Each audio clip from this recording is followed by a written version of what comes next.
Assalamualaikum warahmatullahi wabarakatuh. Saya Heni Widyastuti dari Balai Penyuluhan Kecamatan Kroya. Pada kali ini akan berbagi informasi tentang ekoenzim. Nah, apakah itu ekoenzim? Jadi ekoenzim ini merupakan cairan multifungsi atau multiguna yang dihasilkan dari proses fermentasi dari gula, sampah organik dapur seperti kulit sayuran dan buah-buahan, serta air dengan perbandingan 1:3:10 yang difermentasi selama 3 bulan. Nah, hasil dari ekoenzim yang sudah jadi ini seperti ini, warnanya coklat dan berbau asam segar, khas seperti hasil fermentasi. Nah, awalnya ekoenzim ini diteliti oleh Dr. Rosukon dari Thailand yang melakukan penelitian ekoenzim sejak tahun 1980-an, dan terbukti ternyata ekoenzim ini mampu memberikan solusi praktis terhadap masalah lingkungan. Nah, kemudian oleh para pegiat ekoenzim di Indonesia, teknologi ini diadopsi dan disebarluaskan. Ekoenzim ini merupakan cairan multifungsi. Mengapa disebut multifungsi? Karena memang manfaatnya yang sangat beragam. Awalnya ekoenzim ini dibuat untuk memenuhi atau untuk kebutuhan rumah tangga dan untuk mengatasi permasalahan lingkungan, untuk mengurangi pencemaran, untuk mengurangi bau comberan misalnya. Kemudian untuk kebutuhan rumah tangga seperti mencuci pakaian dan alat-alat makan, kemudian bisa untuk membersihkan kloset dan lain sebagainya. Namun pada perkembangannya ternyata ekoenzim ini juga bisa dimanfaatkan sebagai pupuk organik. Nah, kali ini kita masuk ke dalam tahap pembuatan ekoenzim. Di sini sudah saya sediakan bahan-bahan untuk membuat ekoenzim, diantaranya adalah gula. Ini saya pakai gula merah tebu karena kebetulan masih ada stok, dan Dr. Rosukon sendiri ini juga merekomendasikan gula merah tebu sebagai gula yang paling baik untuk ekoenzim. Nah, teman-teman di sini bisa menggunakan selain gula merah tebu, itu bisa menggunakan gula merah atau gula kelapa, kemudian molase. Nah, ini penggunaan jenis gula ini tergantung kebutuhan atau tujuan penggunaan ekoenzim ini untuk apa.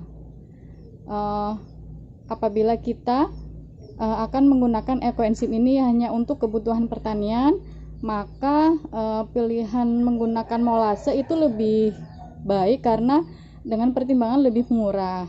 Namun apabila kita akan menggunakan ekoenzim ini selain untuk kebutuhan pertanian juga untuk kebutuhan rumah tangga, maka dari Dr. Rosukon ini merekomendasikan yang terbaik itu adalah gula merah tebu. Kemudian bahan lainnya yaitu ada sampah organik. Di sini ada kulit buah dan sayuran. Nah, kulit buah di sini saya ada jeruk, kulit jeruk, kemudian manggis, kulit nanas, dan saya untuk sayurannya ini saya pakai kangkung. Ini teman-teman bisa menggunakan bahan yang ada di dalam rumah ya, yang biasa dikonsumsi sehari-hari itu. Kemudian ini bahan yang ketiga adalah air.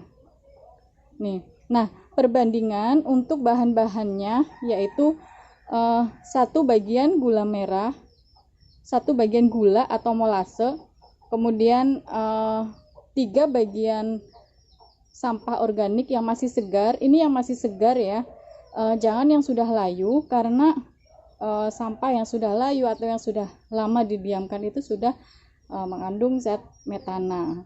Itulah, ini yang dipakai adalah yang masih segar.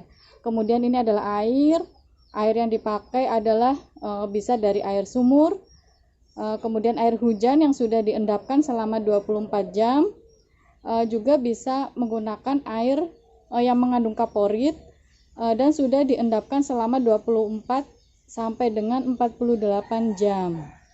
Itu ya, intinya adalah air, semua air yang layak diminum itu yang dipakai untuk untuk membuat ekoenzim. Selain bahan-bahan, yang perlu diperhatikan adalah wadah. Wadah untuk menyimpan fermentasi ekoenzim ini yaitu wadah yang terbuat dari plastik, bermurut lebar, dan tidak disarankan menggunakan wadah yang bermulut kecil seperti botol bekas air mineral karena nanti rawan meledak akibat gas yang ditimbulkan terutama pada saat awal fermentasi. Dan wadah ini juga harus tertutup rapat. Kapasitas air ini maksimal yaitu 60% dari wadah.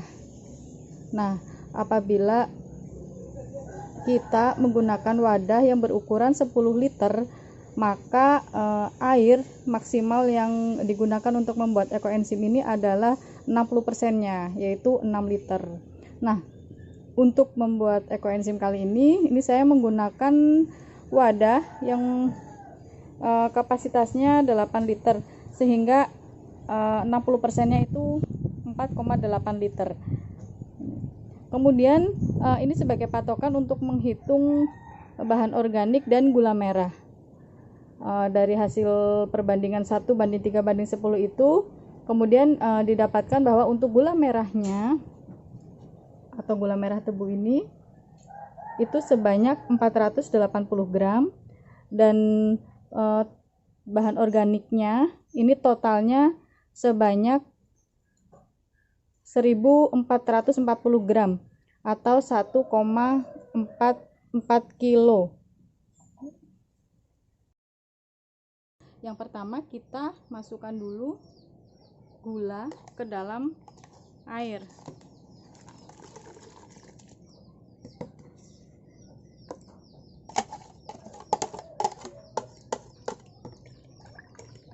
Kita aduk rata.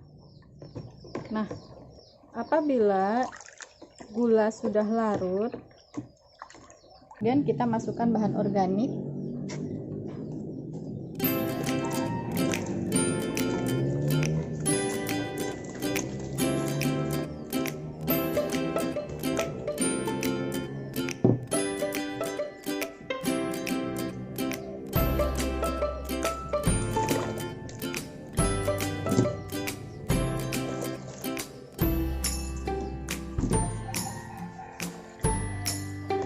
Kita aduk.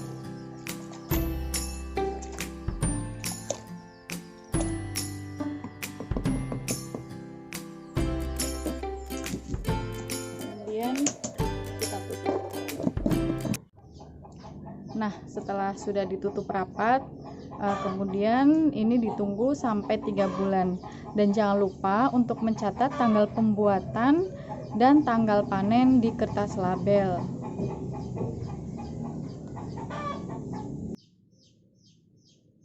Sebagai informasi bahwasanya dalam membuat ekoenzim ini untuk bahan organiknya ini bisa dengan cara dicicil.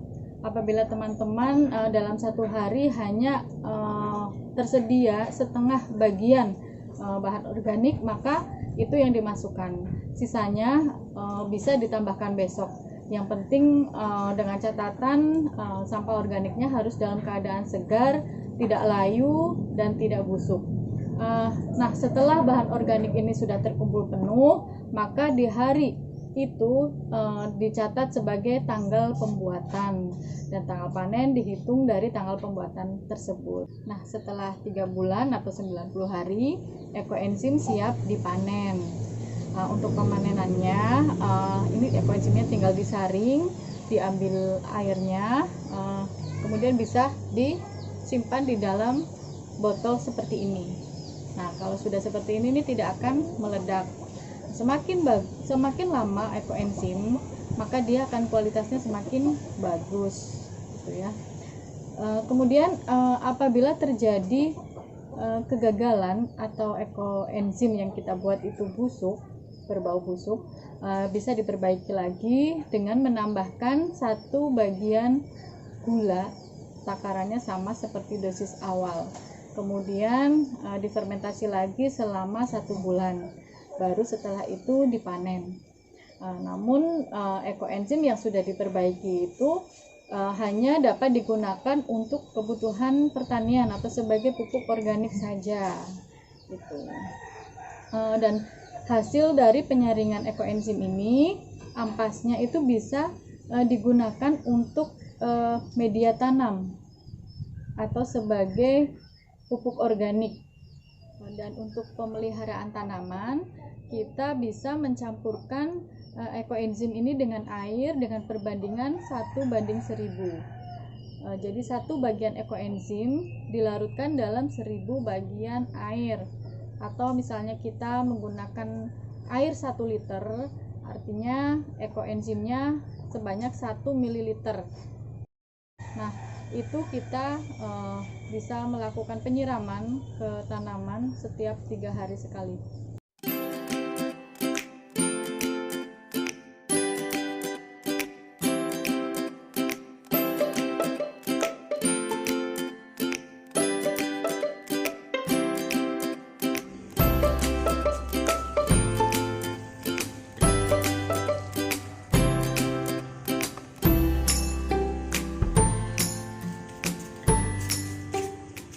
Baik teman-teman, demikian informasi yang dapat saya sampaikan terkait ekoenzim. Mudah-mudahan bermanfaat. Terima kasih. Wassalamualaikum warahmatullahi wabarakatuh.